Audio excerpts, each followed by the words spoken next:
Kas ir tas numur viens faktors, kas nosaka to, cik tu daudz naudas pelnīsi tavā darbā? Tā ir tava spēja uzņemties atbildību pa īstam. Pa īstam uzņemties atbildību par lietām.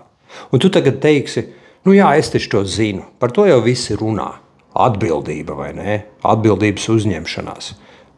Spēja būt līderim. Nu to taču visi zina. Bet vai tu patiešām zini? Izdaram eksperimentu. Aizver acis un tagad iedomājies. Tu sēdi krēslā un tu esi labā amatā, kur tev ir milzīga alga. Bet pie tevis nāk cilvēki, prasa padomu visu laiku. Un uz tevim kliedz dažreiz, tevi vaino. Un tev ir jādodas sapulcēs, kur no tevis ekspektē, ka tu patiešām piedāvāsi risinājums īstām problēmām. Un tev ir jādara brainstormings un jāstrādā smagi. Un visas tās lietas. Kā tas liek tev justies iekšā, šeit, ķermenī? Kādas emocijas uzjundās? Vai nāk kaut kas atpakaļ? Vai nāk kaut kas no bērnības varbūt? Kaut kādas situācijas nāk prātā, kurās tu izdzīvoji tās emocijas kā bērns. Nu, un šeit mēs nonākam pie tās īstās saknes.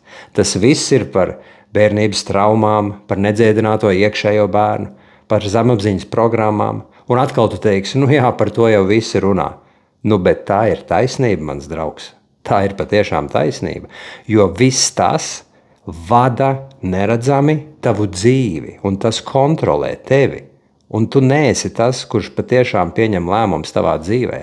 Tu nespēji uzņemties to atbildību, jo tu vienmēr iekrīt atpakaļ tajā drošības zoniņā, kur nav jāuzņemas tā atbildība, kur ir mierīgāk, kur nav tik trauksmaini. Bet tas interesantais fakts ir, ja tu izdziedini tās iekšējās emocijas, integrē, un viņas vairs nav tik akūtas, tad nav tā trauksme. Tad lietas, kas tev sagādāja grūtības pirms tam, vairs neliekas vispār grūtas. Tad tu ar prieku visu to var darīt, jo enerģija brīvi plūst, un tu vari uzņemties to atbildību, un viss notiek. Nāc pie manis, strādāsim, izaugsmesterapija.com, un es jums iedošu brīvu konsultāciju, un mēs strādāsim ar šīm problēmām, un tu augsi, zelsi, plauksi un dabūsi daudz labāku darbu.